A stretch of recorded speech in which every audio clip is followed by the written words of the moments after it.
I have the drive. I want to win.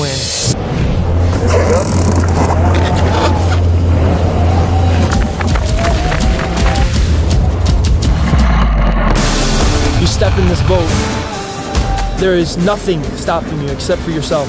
It's just you and the boat. It's your own game, it's your own freedom.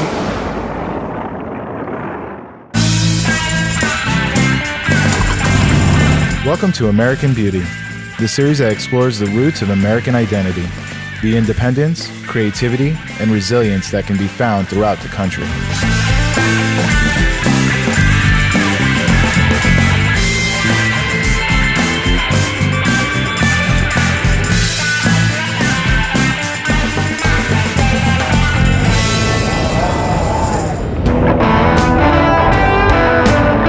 At this stop, we're deep into Michigan to explore a daring sport most people don't know exists, ice yachting. It's the dead of winter and Lake Charlevoix is frozen over. A brave group of adrenaline junkies have gathered for a sailboat race on ice, known as hard water. It's exactly like it sounds. These people are basically racing sailboats with giant blades underneath, cutting through the frozen lake. The perfect conditions for this sport are few and far between. Everyone has been waiting for weeks, but finally, the time has come, and I'm on my way to the DN North American Regatta. Well, the way a DN ice yacht race works is, for the start, half the fleet will line up pointed this way. It's what we call on port tack. Half the fleet lines up on starboard tack, and you push the boats as you would a bobsled. You race around 2 marks. The course is always upwind and downwind. So let's say the breeze is blowing this way, right down the table. This is called the windward mark. This is called the leeward mark. And the boats are going to do three laps. 3 upwind legs, 3 downwind legs, and you finish downwind, go around the bottom, and that finishes the race. We're good to go. We're cleared to head on down. Same deal. We're going to line up kind of the starboard side of the starting line, go around the ends of the starting line. Do not sail over it.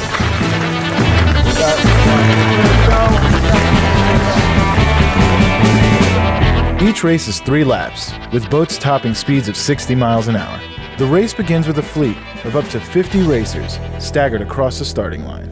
As one race ends, the next one begins. There are no breaks in between heats.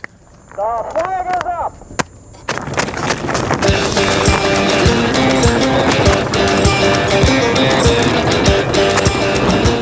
After weeks of waiting for perfect weather conditions, they're now stalled out because of soft winds. Patience is the name of the game.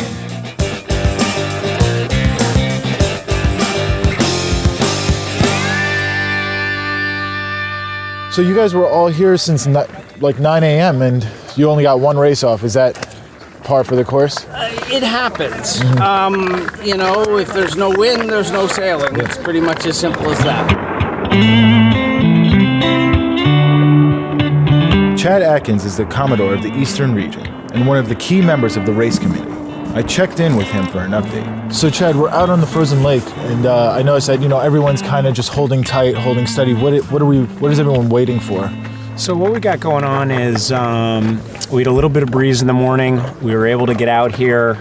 Race committee set the course up, and we are in a holding pattern due to the lack of breeze. We were up in Thunder Bay a couple of years back. We got the regatta in on like the last few minutes of the last day. Oh, wow. It took almost all week to get it done. But in terms of the continental event, this one does not really get postponed past Saturday. It's either in or it's not.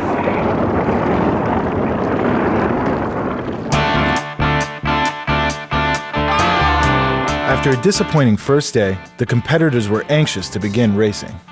Finally, when the weather turned for the better, it was time for a full day of heats.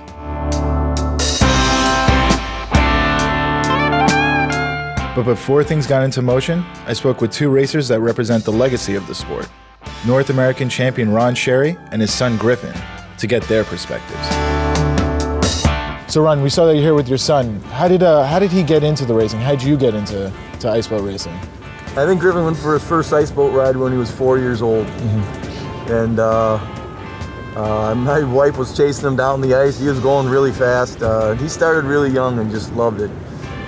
My dad introduced me to it when I was real young. I started racing when I was 9. How'd you get your first boat? I built it. Yeah? I built my first boat. Did your dad help you build it? Yes, he did. Do you guys still have like a friendly competition between you two when you guys get out there?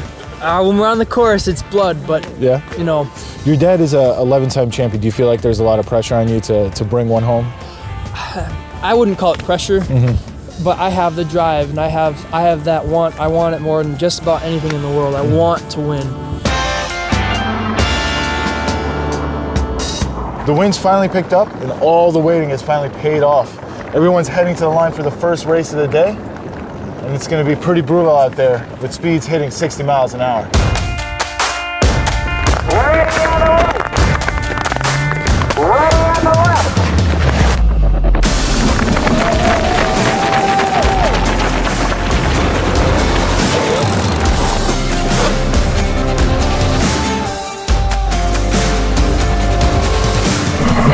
I don't pay attention to anything but the boat.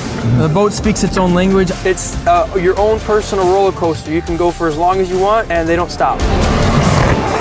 My theory is to err on the side of speed. If I'm going to make a mistake that makes me go fast. There's nothing like the feeling of sailing a DN. I mean, it's just you become one with the boat, and if you treat her right, she treats you right. So are you a complete adrenaline junkie for this sport? 100%. Is that what makes you keep going for this sport? Absolutely. So it's just speed. Speed, yeah. Why do people do it? You get enough good days to more than balance out the bad days. You know, sometimes in this sport you have to choke down a lot of flat beer before you get to the champagne.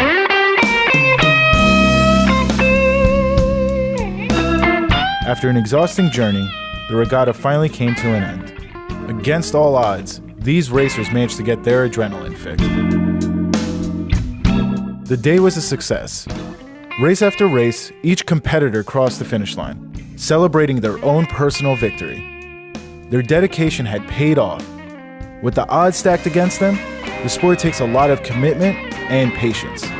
And now, I feel honored to call myself an ice chaser, too.